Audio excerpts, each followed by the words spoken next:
I'm afraid it will sound a bit anticlimactic after the excellent talk which we had received from Mr. Bakshi and Mr. Kamesham on what lies ahead and what's expected from all of you graduating batch of this course of IIRM.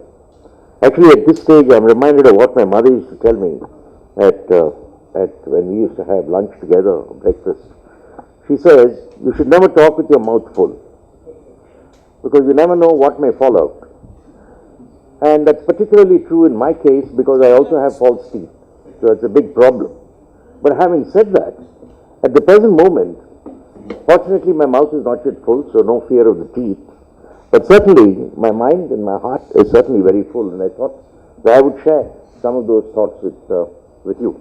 We are embarking on a journey, as Mr. Bakshi said, which is another 35 years or 40 years.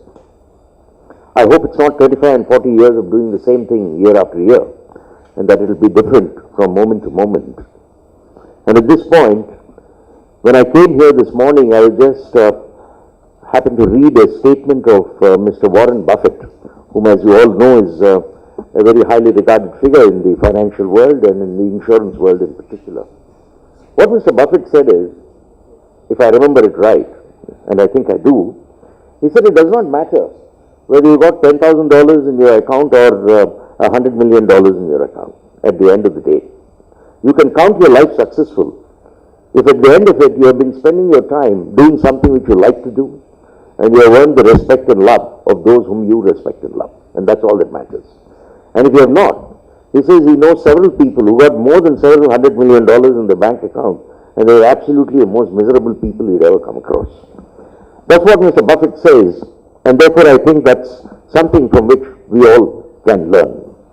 And what I think, for all of you who are so much younger than I think you would have to be involved in the processes and pressures of the society in which you find yourself in your time. And I think the most important process which is going on in India today is the question of integrity. I think it's there all over us. Questions on integrity, the importance of it, the lack of it, and the shocking disruption of it. And I think, I'm sure, that all of you in your individual capacities, you must be part of this great movement, which is very, very important. And that can only be by a commitment to those values. Mr. Bakshi, in his talk, mentioned the very, very important areas which would contribute to your work, to your success, to your life in the ICICI and beyond.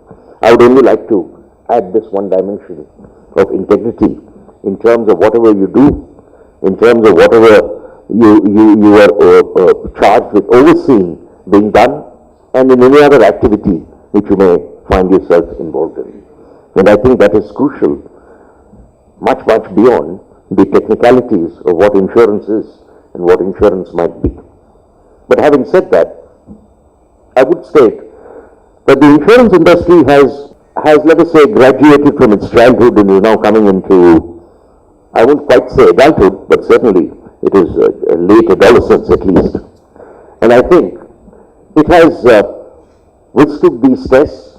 There are going to be greater challenges as we go forward, and it is those challenges as all of you will be facing as you progress through the insurance world.